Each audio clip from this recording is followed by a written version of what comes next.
I mean, even in Melania Trump's own country, Slovenia, reports say around 40 people were seen in the theaters. But more so, the Americans now are they're offering the dissidents about the fact that the US president at this moment is trying to plug a movie starring his wife at a point where the country is erupting in protests after the killings and the fatal killings of two American citizens by federal agents. Behind closed doors, the Trump family is facing a rupture no one saw coming. A lavish $75 million movie meant to redefine Melania's legacy has instead detonated into scandal. And now, insiders claim Baron Trump has made a chilling decision. No statements, no appearances, no contact. It is unheard of. Other first ladies have maybe written books, maybe started, they've starred in shows, but a whole movie dedicated to a first lady has not been done in US history, and it is a first. What really happened after the cameras stopped rolling? Was this just a box office disaster, or the final straw in a family already stretched to its limits? On Thursday, January the 29th, 2025, Melania Trump walked onto the black carpet at the Trump Kennedy Center for what would become one of the most talked about documentary premieres in recent memory. The event marked the official unveiling of her personal documentary, a project that had been generating buzz and controversy in equal measure for weeks leading up to this moment. Just one day later, on January the 30th, the film would open in theaters across the United States, placing the First Lady in an unusual position at the crossroads of politics, entertainment, and celebrity culture. The documentary itself runs for 104 minutes and has been described by Melania as a deeply personal look into her life.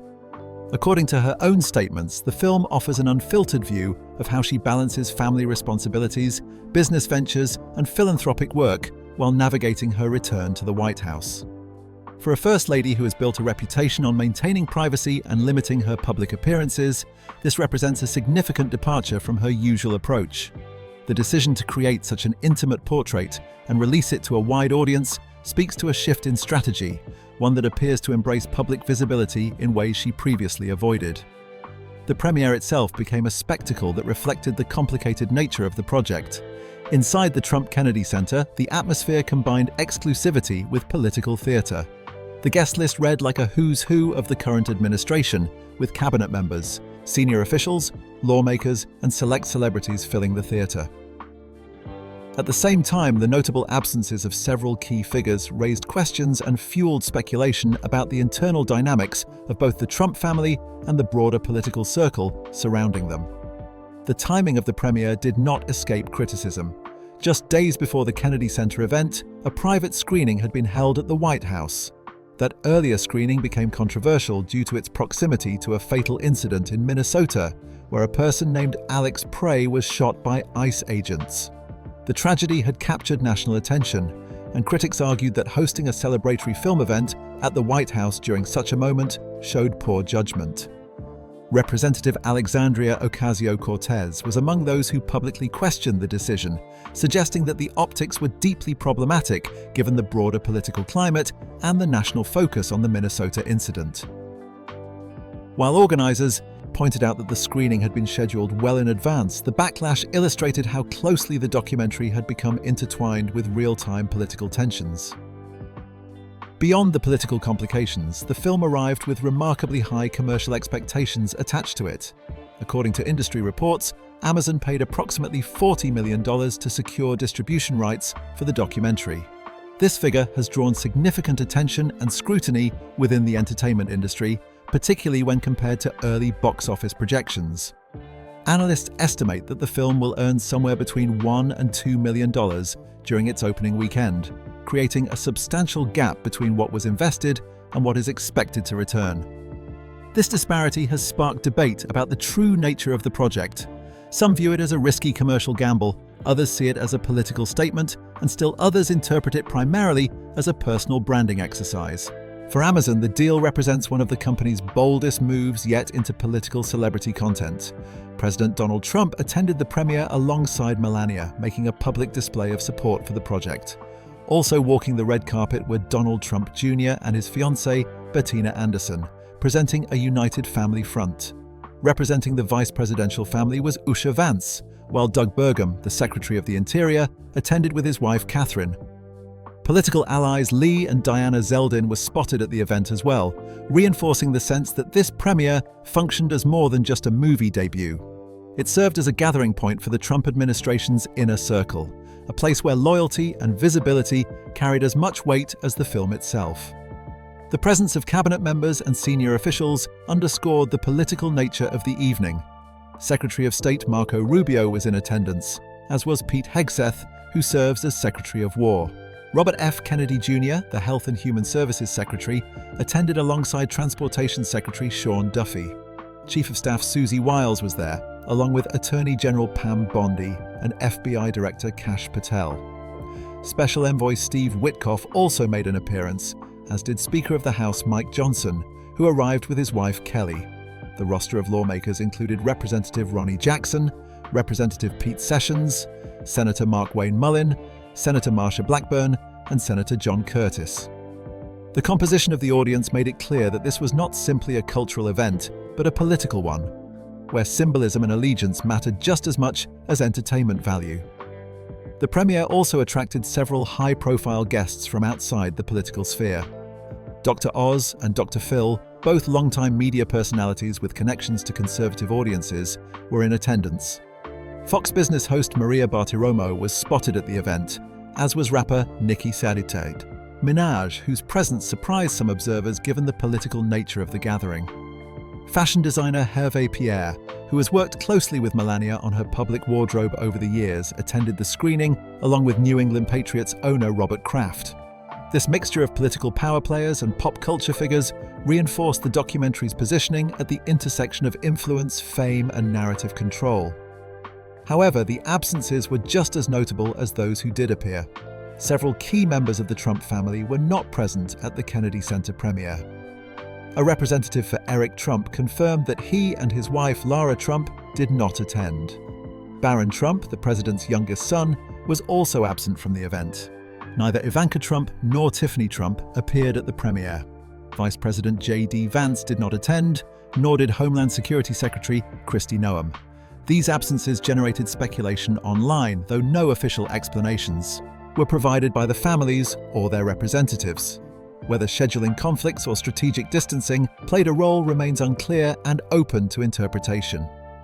The Kennedy Center premiere followed an even more exclusive screening that had taken place at the White House the previous Saturday.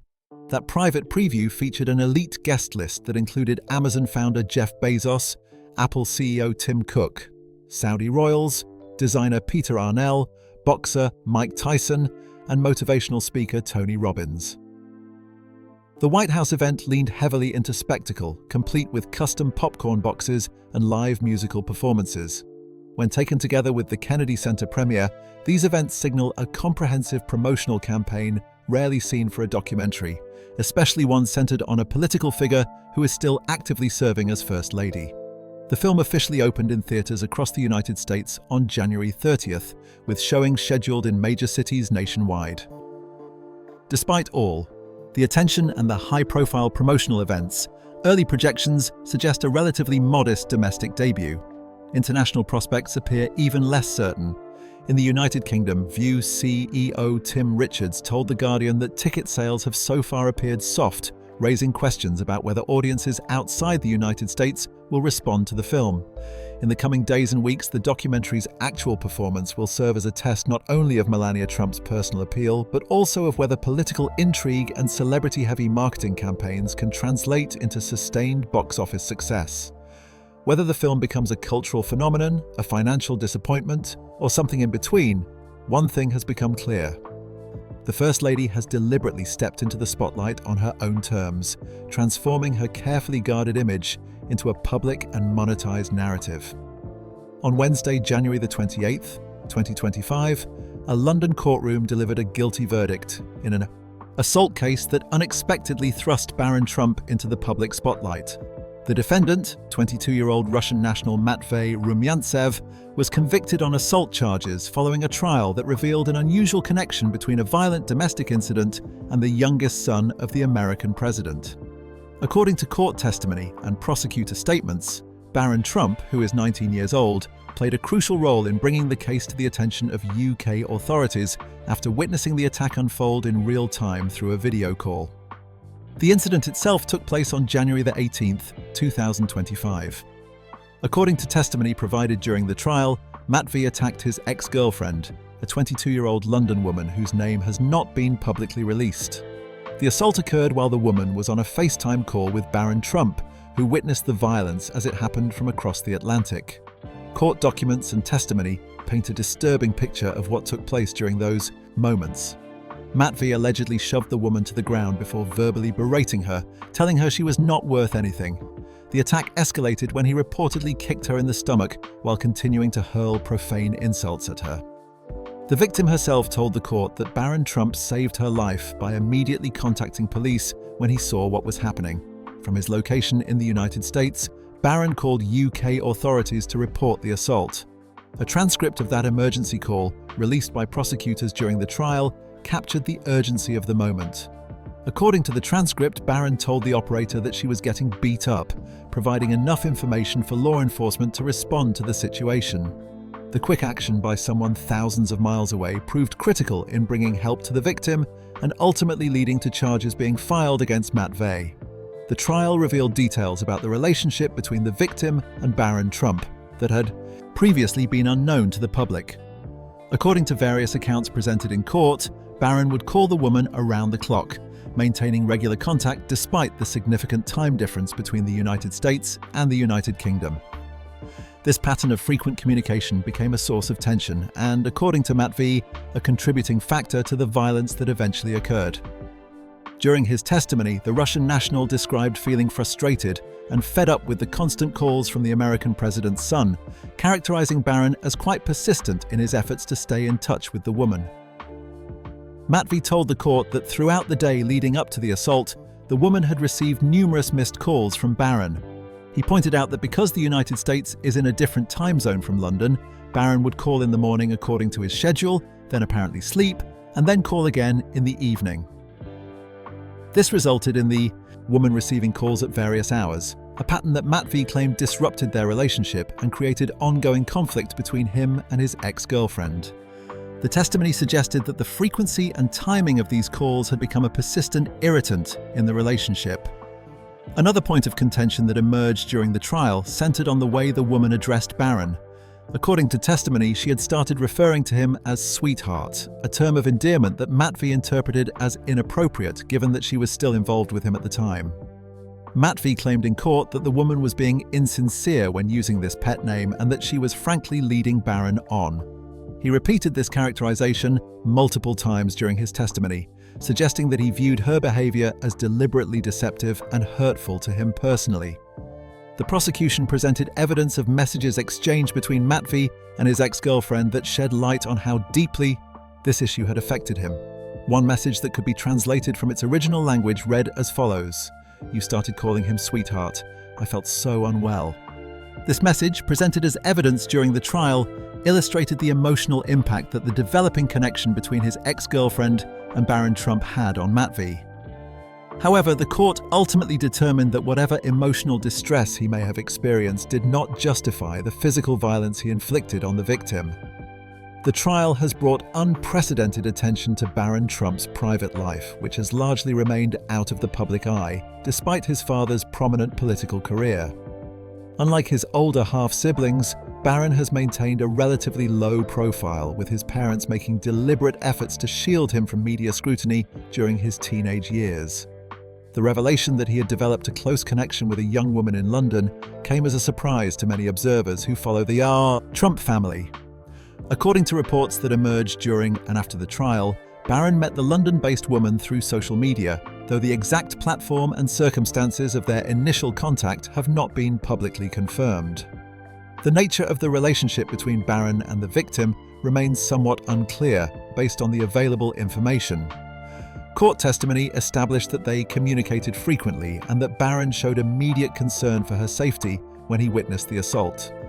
The victim's statement that he saved her life suggests a significant degree of trust and emotional connection between them.